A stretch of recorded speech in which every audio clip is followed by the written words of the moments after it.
¿Sabías que en la primera mitad del Evangelio de Juan, Jesús se revela como el Cristo mediante 7 señales? Transforma el agua en vino, sana al hijo de un oficial del rey, sana a un paralítico, alimenta a una multitud, camina sobre las aguas, sana a un ciego de nacimiento y resucita a Lázaro. Hoy estamos en nuestro día 98 de nuestro plan de estudio, leyendo el Nuevo Testamento y Salmos en un año. Oramos juntos. Gracias te damos, amado Señor, en este día. Padre, te pedimos que tu Espíritu Santo nos ayude en esta lectura. Ilumina nuestras mentes, enséñanos a meditar diariamente en tu palabra y ayúdanos a permanecer unidos a ella. En el nombre de tu Hijo amado Jesucristo te lo pedimos y decimos amén. Juan 2, la boda de Caná. Al tercer día se celebró una boda en Caná de Galilea y estaba ahí la madre de Jesús, y también Jesús fue invitado a la boda con sus discípulos. Cuando se acabó el vino, la madre de Jesús le dijo: «No tienen vino». Y Jesús le dijo: «Mujer, ¿qué nos interesa esto a ti y a mí? Todavía no ha llegado mi hora». Su madre dijo a los que le servían: «Hagan todo lo que él les diga». Y había ahí 6 tinajas de piedra puestas para ser usadas en el rito de la purificación de los judíos. En cada una cabía 2 o 3 cántaros. Jesús les dijo: «Llenen de agua las tinajas», y las llenaron hasta el borde. Entonces les dijo: «Saquen ahora un poco y llévenlo al mayordomo». Y se lo llevaron.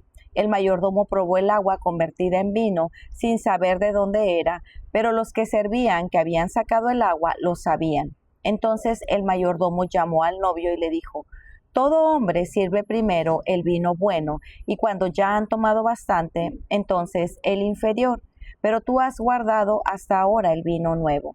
Este principio de sus señales hizo Jesús en Caná de Galilea y manifestó su gloria, y sus discípulos creyeron en él.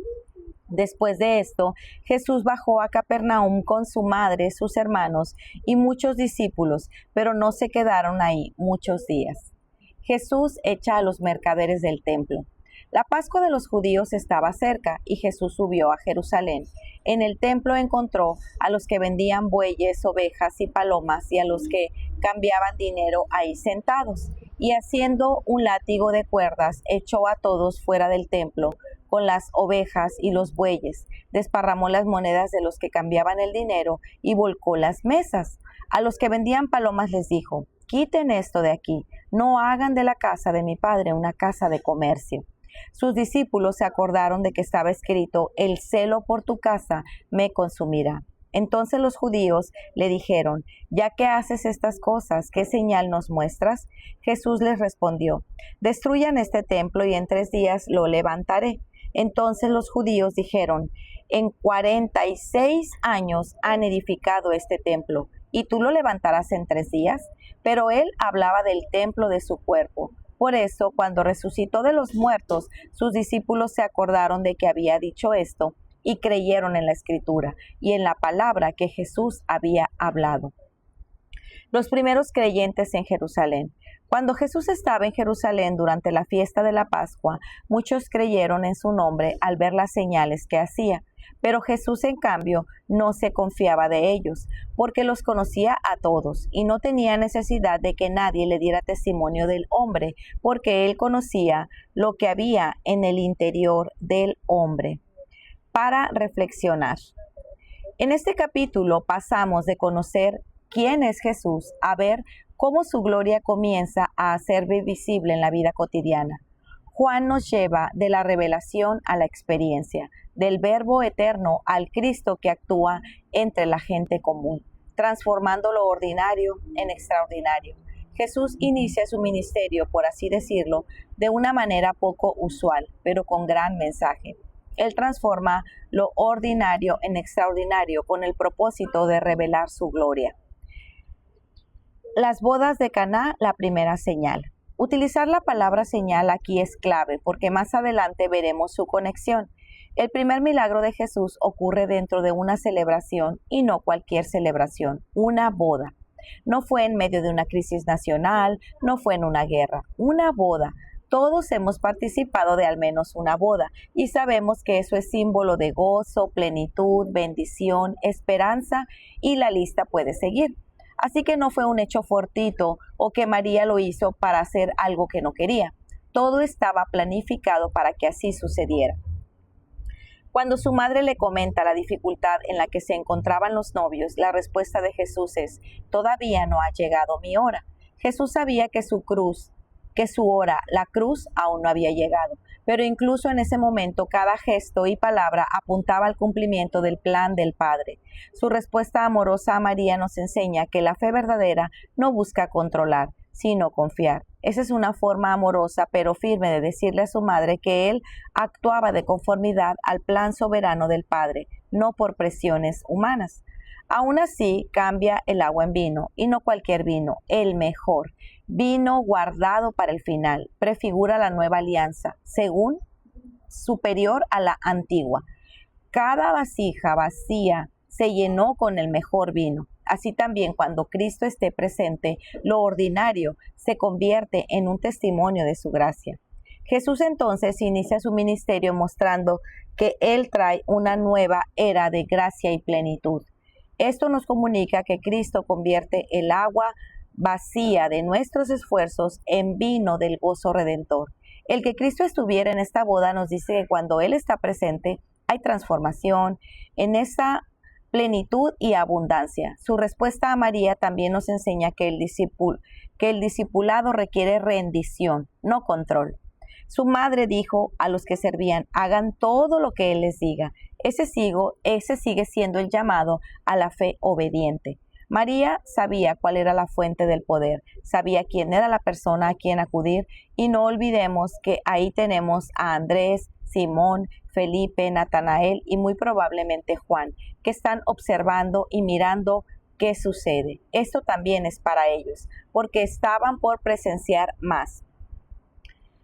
Después de transformar el agua en vino, Jesús entra en Jerusalén y muestra otra faceta de su gloria, su santidad. Él mismo que llena, también limpia. En el templo encontramos no solo su poder, sino su celo santo. Este es el primer registro de la purificación del templo en Juan. Otra ocurre más tarde en los sinópticos, probablemente distinta. Sucede en la primera Pascua de su ministerio, lo que resalta el contraste entre el sistema religioso corrompido y la presencia del verdadero templo, Cristo mismo. Esto no es solamente una limpieza física por lo que estaba sucediendo en el templo, sino que apuntaba a que Él es el verdadero lugar de encuentro entre Dios y el hombre. Y aquí viene la palabra señal que mencionaba anteriormente y que nota la evolución de los hechos. Juan tiene cuidado de aclararnos que Jesús tomó el tiempo para hacer un azote de cuerdas. No fue un arrebato impulsivo, sino un acto deliberado de justicia santa. Su celo no brota del enojo humano, sino del amor que no tolera la corrupción en lo sagrado. Esto es un celo santo, porque había convertido el templo en un mercado. El celo por tu casa me consumirá. Salmo 69:9. El mismo celo que consumía a Jesús debe movernos a nosotros. Somos ahora su templo. Él desea purificar nuestro corazón de toda distracción que reemplace la adoración. Primera de Corintios 6:19-20. Jesús santifica lo que está contaminado. La santidad de Cristo no tolera una fe superficial. Al ver esto, los judíos le preguntaron prácticamente cuál señal podría mostrar que avalara su acción.